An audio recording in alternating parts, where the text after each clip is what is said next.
안녕하십니까? 이상원 교수입니다. 오늘은 사도행전 강의 46번째 시간 16장 25절에서 40절까지 제2차 선교 여행 세 번째 시간 고난 중에 찬송하는 성도의 위력이라는 제목으로 함께 본문을 살펴보겠습니다. 오늘은 화면에 제시된 6가지 소주제로 나누어서 차례로 살펴보겠는데,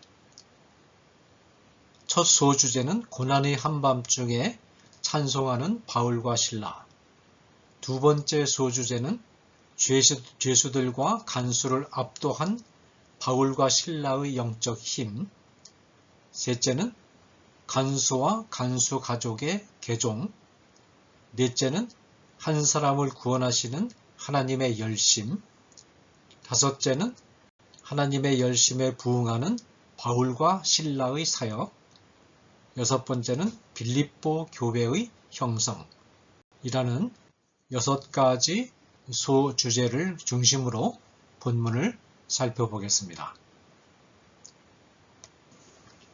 첫 번째 소주제는 고난의 한밤중에 찬송하는 바울과 실라입니다. 귀신 들린 여종으로부터 귀신을 쫓아내어 흑암과 사탄의 세력에 갇혀있던 한 생명을 살려낸 바울과 실라는 여종의 주인들의 간교한 계략에 의해 억울한 누명을 뒤집어쓰고 감옥에 갇혔습니다. 여종의 주인들이 여종을 이용하여 돈벌이를 할 기회가 없어지자 화가 난 나머지 바울과 실라를 관가에 고발했기 때문입니다. 바울과 실라는 안팎으로 어두운 현실에 둘러싸이게 되었습니다. 바울과 실라는 내면적으로는 여종의 주인들과 관원들을 향한 분노와 억울함에 짓눌릴 수 있는 상황에 처했습니다. 외면적으로는 적개심과 증오로 가득 찬 사람들이 모여있는 감옥에 갇히게 되었습니다. 그러나 우리는 어두운 고난의 소용돌이 속에 빨려 들어간 바울과 실라에게서 고결한 신앙인의 아름다운 모습을 만납니다. 바울과 실라가 감옥 안에서 한밤중에 한 일이 25절에 기록되어 있습니다. 한밤중에 바울과 실라가 기도하고 하나님을 찬송하며 죄수들이 듣더라. 바울과 실라가 한 일은 먼저 하나님께 기도하는 일이었습니다. 바울과 실라가 기도한 내용이 무엇인지는 본문에 기록이 없기 때문에 알 수 없습니다. 그러나 찬송했다는 보도가 이어지는 것과 이후에 전개되는 사건들을 볼 때 바울과 실라가 감옥에서 빨리 내보내 달라는 기도를 한 것 같지는 않습니다. 오히려 바울과 실라는 자신들이 만난 일을 주의 이름으로 고난받게 된 것으로 해석하면서 감사의 기도를 드렸을 것입니다. 하나님께 감사하니 하나님의 은혜와 영광을 높이는 찬송이 터져 나오지 않을 수 없었습니다.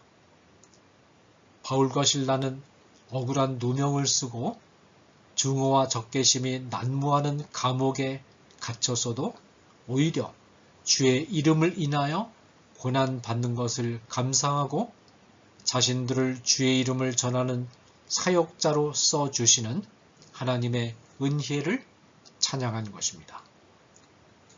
하나님의 은혜를 모르는 사람들은 고난의 한밤중을 만날 때 좌절하고 원망하고 실의에 잠기지만 하나님의 큰 은혜를 아는 성도들은 고난의 한 밤중에도 하나님께 감사하며 하나님을 찬송할 수 있습니다.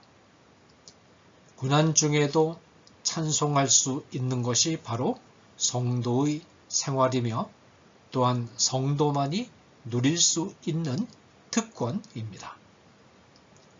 세상 사람들은 권력과 학력과 돈과 명예와 사회적 신분을 무기로 삼아 활동합니다.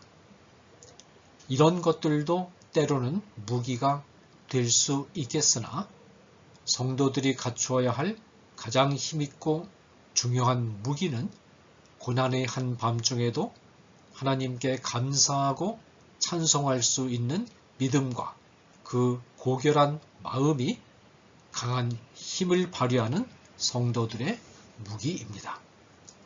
이 무기의 위력은 곧 나타납니다.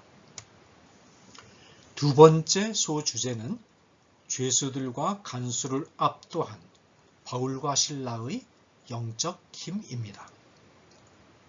관원들에게 매를 맞아서 아픈 것도 아랑곳하지 않고 계속된 바울과 실라의 기도와 찬송은 감옥 안에 울려 퍼져 감옥 안에 있는 죄수들도 들었다라고 25절이 계속 보도합니다. 죄수들이 바울과 실라의 기도와 찬송을 들었다는 말은 죄수들이 놀라고 있음을 뜻합니다. 죄수들은 만신창이가 된 몸을 이끌고 감옥에 들어와서도 저렇게 아름다운 찬송을 부를 수 있는 사람이 누군가 의아해하면서 압도당하고 있었습니다. 바로 이때 큰 사건이 일어났습니다. 큰 지진이 나고 감옥 터가 흔들리더니 감옥 문이 다 열렸고 죄수들을 얽어매고 있던 쇠사슬도 풀려버렸습니다. 이 지진이 자연적인 지진인지 아니면 바울과 실라의 기도를 듣고 하나님이 특별히 일으키신 것인지는 알 수 없습니다. 지진에 놀라 깨어난 간수가 보니 감옥 문들이 열려 있었습니다. 감옥 문들이 열린 것을 보는 순간 간수는 큰 충격을 받습니다. 감옥 문이 열렸으니 감옥 안에 있던 사람들이 다 도망했을 것이라고 간수는 판단합니다. 간수는 죄수들이 도망하는 것을 방치했을 때 사형의 형벌을 받는다는 것을 알고 있었기 때문에 사형당하는 수모를 받느니 차라리 자결하는 것이 낫겠다고 판단하고 검을 빼서 자결하려고 합니다. 바로 그때 벼락같이 호통을 치는 소리가 들려옵니다. 바울의 호통소리였습니다. 바울이 크게 소리질러 가로되 내 몸을 상하지 말라. 우리가 다 여기 있노라 하니 28절 고난의 한밤중에도 기도와 찬송을 계속했던 바울과 실라의 믿음과 고결한 인품은 감옥 안에 갇힌 죄수들이 도망갈 수 있게 되었는데도 도망가지 않고 감옥 안에 그대로 머무르게 하는 위력을 발휘한 것입니다. 바울과 실라의 인품의 도덕적 탁월성은 여기서 끝나지 않았습니다. 바울과 실라는 자신들의 안위나 생명이나 감옥을 탈출해서 자유인의 몸으로 여행을 계속하는 것보다는 자기를 가두어 놓은 간수 한 사람의 생명을 더 고귀하게 여겼던 것입니다. 바울의 호통은 짧은 순간에 일어난 일입니다. 길게 생각하고 어쩌고 할 시간적 여유가 없는 위급한 순간입니다. 죄수들이 언제든지 튀어서 옥문을 빠져나갈 수 있고 간수의 목에 칼이 겨누어져 있는 찰나적인 상황입니다. 바울의 믿음과 인격이 평소부터 단단히 다져져 있지 않으면 이런 위기의 순간에 이런 호통 소리를 바랄 수 없습니다. 자신의 안위보다는 다른 사람의 안위를 먼저 배려하고 고귀하게 여기는 마음이 바울의 호통 소리에 실려서 간수에게와 죄수들에게 천둥과 같은 위력으로 한순간에 전달된 것입니다. 바울의 호통을 들은 간수는 그 위력에 눌려서 자결하려던 칼을 잠시 거두고 부하들에게 등불을 구해오게 한 뒤에 바울과 실라가 있는 곳으로 뛰어들어갑니다. 그곳에 들어가니 바울과 실라가 그대로 있고 죄수들이 그 주위에 도망갈 생각조차 하지 않고 모여 있었습니다. 이 광경을 보는 순간 간수는 무서워 떨며 바울과 실라 앞에 꿇어 엎드립니다. 바울과 실라는 감옥 안에 있는 죄수들과 죄수들을 지키는 간수까지도 압도하는 영적이고 도덕적인 힘을 발휘하고 있습니다. 다음의 소주제는 간수와 간수의 가족의 개종입니다. 간수는 정신을 추스린 후 바울과 실라를 안내하여 감옥문 밖으로 나갑니다. 그리고는 이렇게 묻습니다. 선생들이여, 내가 어떻게 하여야 구원을 받으리이까? 30절. 간수는 이미 바울이 구원의 길을 전하는 전도자임을 잘 알고 있었습니다. 이제 바울과 실라가 감옥 안에서 보여준 삶의 모습을 보고 간수는 바울이 전하는 복음을 받아들일 결심을 한 것입니다. 저런 삶을 살 수 있다면 저분이 전하는 구원의 길은 받아들여야 한다. 바울은 간수에게 지체 없이 복음을 전합니다. 주 예수를 믿으라, 그리하면 너와 내 집이 구원을 얻으리라. 31절. 간수는 이 말을 듣고 급히 자기 가족들을 모두 데리고 나왔습니다. 그리고는 온 가족이 함께 바울이 전하는 말씀을 들었습니다. 32절. 바울이 전하는 복음을 듣고 간수와 그의 가족들은 예수 그리스도를 구주로 영접하고 그리스도인이 되었습니다. 예수 그리스도를 만난 간수의 마음속에서는 곧 그 열매로서 불쌍히 여기는 마음이 싹도 오릅니다. 인간을 향한 냉랭하고 싸늘하고 무관심하던 마음이 인간을 불쌍히 여기는 마음으로 바뀌는 것은 예수님을 구주로 영접한 사람들에게 자연스럽게 나타나는 첫 번째 윤리적인 또는 생활상의 열매입니다. 간수는 바울과 실라를 감옥 앞마당에 있는 우물가로 데리고 가서 바울과 실라의 매맞은 상처를 깨끗하게 씻겨주었고 온 가족이 바울에게 세례를 받음으로써 그리스도인이 되었습니다. 간수는 바울의 육신의 상처를 깨끗하게 씻어 주었으나 바울은 같은 물을 가지고 세례를 베풀므로써 간수의 영혼의 상처를 치유해 주었습니다. 세례를 받은 후 간수는 바울 일행을 집으로 데려다가 음식을 대접하면서 온 가족이 하나님을 믿게 된 것을 크게 기뻐했다고 본문은 보도합니다. 자, 그 다음에 작은 소주제는 한 사람을 구원하시는 하나님의 열심입니다. 이제 바울 일행을 향하신 하나님의 뜻이 어디에 있었는지 분명해졌습니다. 하나님은 간수와 간수의 가족을 구원하시기 위해서 바울 일행을 이처럼 고난의 길로 이끄셨던 것입니다. 감옥으로 끌려간 바울과 실라의 발걸음은 길 잃은 영혼을 구하시려는 하나님의 발길이었습니다. 여기서 우리는 하나님의 사역에 주의를 기울임과 동시에 하나님의 사역의 도구로 쓰임받는 바울 일행의 사역에 주목해야 합니다. 하나님의 사역이 어떤 사역입니까? 하나님의 마음이 어떤 마음입니까? 하나님은 잃은 양 한 마리를 귀하게 여기시고 그 양 한 마리를 끝내는 찾아내시고야 마는 하나님이십니다. 간수라는 한 영혼, 그리고 그의 가족을 구원해 내시기 위하여 하나님은 소아시아에서 전도하려던 바울 일행의 발길을 2번씩이나 막으시고 그 방향을 마게도니아로 돌리셨고 억울하게 매를 맞고 감옥에 갇히게 하셨습니다.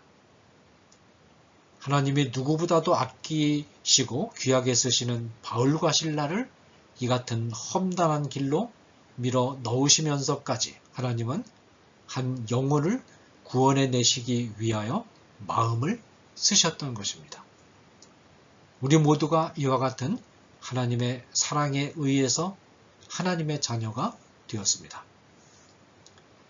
그 다음 작은 소주제는 하나님의 열심에 부응하는 바울과 실라의 사역입니다. 이제 하나님의 사역의 도구로 쓰임받은 바울과 실라의 사역의 모습을 정리해 봅시다. 하나님의 마음과 계획에 바울과 실라는 어떤 모습으로 화답했을까요? 바울과 실라는 억울하게 매맞고 감옥에 갇히는 고난의 한 밤중에도 하나님을 향한 신뢰를 잃지 않고 하나님의 보다 깊은 뜻이 어디에 있는가를 생각하면서 오히려 주를 위하여 고난 받는 것을 감사했습니다. 그리고는 기도와 찬송을 쉬지 않았습니다. 뿐만 아니라 바울과 실라는 자신의 생명과 안위보다는 자기를 잡아가던 간수의 생명을 더 소중하게 여길 줄 아는 이타적인 윤리적 모범을 분명히 드러냈습니다. 이와 같은 바울과 실라의 아름답고 굳건한 신앙과 고결한 인품이 압도적인 위력을 발휘해서 죄수들이 도망하는 것과 간수의 자결을 막았으며 마침내는 간수와 그 가족의 영혼을 구원하는 구속 사역을 이루었습니다. 우리는 길 잃은 한 영혼을 깊이 사랑하셔서 구원하시기를 기뻐하시는 우리의 목자 되신 주님의 마음을 읽을 수 있어야 하며 우리의 굳건한 신앙과 고결한 인품을 준비하여 이 주님의 마음을 이 땅 위에 이루어 드리는 일에 도구로 쓰임받을 수 있도록 기도해야 할 것입니다. 자, 마지막 소주제는 빌립보 교회의 형성입니다. 로마 관원의 상관들은 아마도 바울과 실라를 잡아들인 후 이 사건을 더 조사했을 것입니다. 그러나 특별한 죄목을 찾아내지 못했던 것 같습니다. 따라서 상관들은 이튿날 바울 일행을 석방하기로 하고 부하를 보내 석방 명령을 전했습니다. 간수는 바울과 신라에게 석방 명령을 전하면서 작별 인사를 합니다. 간수가 그 말대로 바울에게 말하되 상관들이 사람을 보내어 너희를 놓으라 하였으니 이제는 나가서 평안히 가라 하거늘. 36절. 그러나 바울은 여기서 자기와 실라가 로마 시민임을 밝히고 로마 시민에게 매를 때리고 감옥에 가둔 일이 부당한 처사임을 밝힙니다. 본문에는 나와 있지 않으나 아마도 바울이 이런 조치를 취한 것은 앞으로도 복음 전도자들이 또 올 가능성이 있고 빌립보에도 이미 교회가 설립되기 시작한 마당에 복음 전도자와 성도들에게 똑같은 어려움이 있을 것을 예상하고 관헌이 이들을 함부로 다루지 못하도록 일침을 가하기 위한 것이었던 것 같습니다. 당시의 로마법에 따르면 로마 시민은 수치스러운 형벌 형태로부터 면제되며 어떤 존엄한 권리를 갖는다고 되어 있었는데 바울과 신라를 죄목도 분명하지 않은 상태에서 공중 앞에서 때리고 옥에 가둔 것은 이 조항에 어긋나는 행동이었던 것입니다. 바울은 부하들에게 상관들이 직접 와서 사과하고 자신들을 직접 감옥 밖으로 안내하여 데리고 나가라고 요청했습니다. 부하들은 이 말을 상관들에게 전했습니다. 상관들은 이 말을 듣고 두려워하면서 직접 와서 감옥 밖으로 바울과 신라를 데리고 나온 후 성으로부터 떠날 것을 청원했습니다. 감옥에서 풀려난 바울과 신라는 곧바로 루디아의 집으로 향합니다. 이때 이미 루디아의 집에서는 가정교회가 시작되고 있었습니다. 바울 일행과 합류했던 디모데와 누가가 어떤 이유에서인지 일행에서 빠지고 바울과 신라만이 언급되어 있다는 말씀을 드린 일이 있는데, 이렇게 두 사람이 일행에서 빠지게 된 이유는 아마도 루디아의 집에서 시작된 가정교회가 이미 크게 부흥하기 시작하자 바울이 디모데와 누가를 지도자로 세워서 이곳에서 상주하면서 복음을 가르치고 성도들을 돌보도록 배려했기 때문인 것 같습니다. 개종한 간수와 그의 가족도 루디아의 집에서 시작된 교회에 합류했음이 분명합니다. 이 교회는 바울이 씨앗을 뿌리고 디모데와 누가가 바울을 계승해서 사역을 계속하여 빌립보 교회가 되었습니다. 빌립보 교회는 바울의 사역을 가장 많이 돕고 바울이 가장 아끼는 교회들 가운데 하나로 발전했습니다.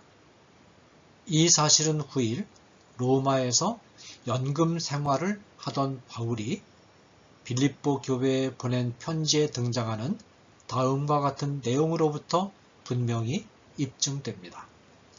너희 무리가 내가 너희 무리를 위하여 이와 같이 생각하는 것이 마땅하니 이는 너희가 내 마음에 있음이며 나의 매임과 복음을 변명함과 확정함에 너희가 다 나와 함께 은혜에 참여한 자가 됨이라. 내가 예수 그리스도의 심장으로 너희 무리를 어떻게 사모하는지 하나님이 내 증인이시니라. 빌립보서 1장 7절 8절 말씀 감사합니다.